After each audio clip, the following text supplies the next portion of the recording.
Tivoli High School. It seems like only yesterday I was talking to after getting a big win against St. Charles College.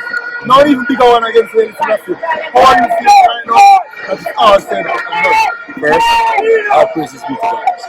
First and foremost, all praises be to God. So trust me, it's a joy. It's a joy as you can see. This is what we're about. This is what we want to recognize. This is how we want people to remember Tivoli as champions and as sports personally. You understand? This is what we're about. It means so much to the boys. You know, we see a few of them emotional. What does a moment like this mean for the kids of Tivoli guys? So for the young embattled kids, innocent kids, what does this mean for them? This means a lot because it's showing that there is other ways in life. You understand? This is what most of these young kids, they are not even ready to learn. You understand? So they never ever see Tivoli in a champion. So this is what we want them to recognize and remember Tivoli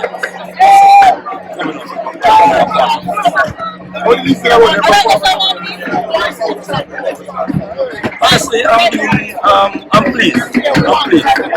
Because the final most of these things never. If not, I don't think we're going to in our position like this. So I'm pleased. See, we win. So I have to be pleased. Lastly, coach, how are you feeling before the